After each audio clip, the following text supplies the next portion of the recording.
The late afternoon sun burned across the cracked pavement of a small-town gas station, its heat rising in ripples as cars came and went. The scent of gasoline hung heavy in the air, mixing with the faint aroma of fried food from a diner across the street. But in the middle of what should have been an ordinary, forgettable day, something unfolded that would remain etched in the hearts of everyone who witnessed it. A lone woman stood at pump number 4, her old minivan rattling faintly as it idled. Her name was Marissa Cole, a single mother barely holding her life together, and she had no idea that within minutes, she would be surrounded, first by cruelty, and then by unexpected salvation.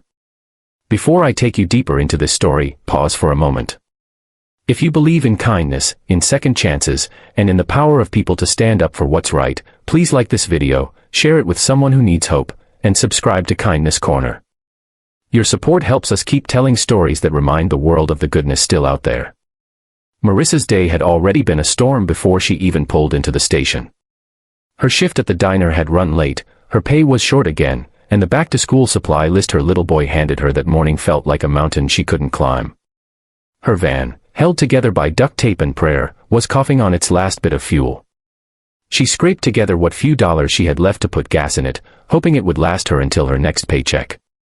Life had carved heavy lines into her young face, but her eyes, though weary, still held a quiet fire, the kind only mothers who fight for their children possess.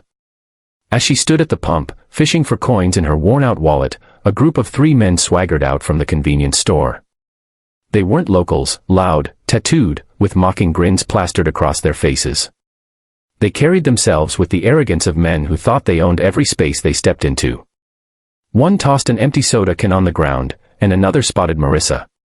That's when their cruel entertainment began. They circled closer, their voices rising. They taunted her appearance, mocked her struggling minivan, and sneered about her being alone.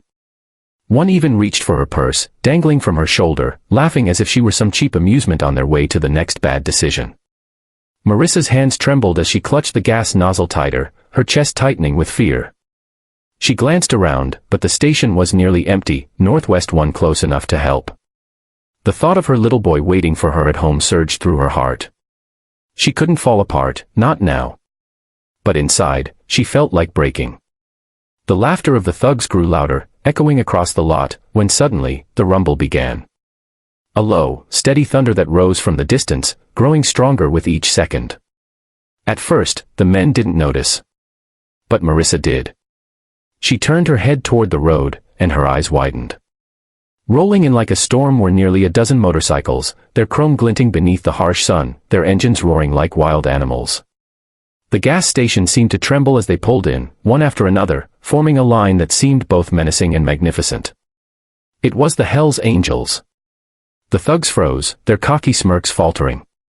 These bikers weren't just men on machines, they were legends in leather, carrying an aura that silenced the air around them.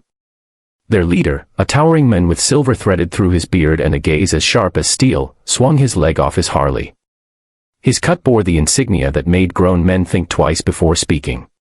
His boots hit the ground with a weight that seemed to shake the asphalt.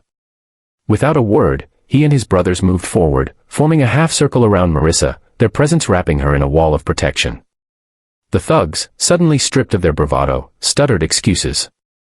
One tried to laugh it off, but his voice cracked under the weight of the silence pressing down from the bikers. The leader didn't raise his voice. He didn't have to. His eyes locked on them, and the message was clear: leave, or regret every breath you dared take here. Within moments, the 3 men backed away, stumbling over themselves as they scrambled for their car. Their tires screeched as they fled the lot, leaving behind nothing but their cowardice and the stench of their arrogance. Marissa's knees threatened to give out, the rush of adrenaline colliding with her exhaustion. She hadn't realized she was holding her breath until it came out in a shaky exhale. The bikers stayed where they were, silent, watchful, as if ensuring the threat was truly gone. Then, the leader turned to her. For a moment, she feared judgment, her shabby clothes, her broken-down van, her fragile state. But what she saw in his eyes wasn't pity. It was respect. He gave her a nod, the kind of gesture that said, "You're not alone. You stood strong. We've got you now." One of the bikers quietly pulled out his wallet, slipping a few bills into her hand without ceremony. Another checked under the hood of her van, adjusting a loose connection and topping off her oil from a can he carried. They worked without words, without needing thanks. Marissa's tears spilled freely then, not from fear, but from the overwhelming kindness she never expected to receive. For years, she had fought every battle alone. And now, for the first time in a long time, someone stood beside her. The engines roared again as the angels prepared to leave, their presence still thunderous and commanding. Before he mounted his bike, the leader looked at Marissa one last time. His words were simple, but they carried the weight of a promise: keep going. You're stronger than you know. Then, with a thunderous chorus, they rolled out, disappearing down the highway like a storm retreating into the horizon. Marissa stood there, clutching the gas pump and the folded bills, her heart pounding with gratitude. The fear that had once gripped her chest was gone, replaced by a strange and healing warmth. She knew the road ahead would still be hard, the bills still high, the nights still long. But something had shifted deep inside her that day. For the first time in forever, she felt seen, protected, and reminded that goodness could appear even in the darkest of moments. If this story has touched your heart, please like, share, and subscribe to Kindness Corner. Help us spread these reminders of humanity's light, and let the world know that kindness, courage, and compassion still matter. And before this story ends, I want to ask you something special. Drop a comment below. Share whether you believe moments like this, when strangers stand up for the vulnerable, still exist in today's world. Your voice matters here, and your stories might inspire someone else.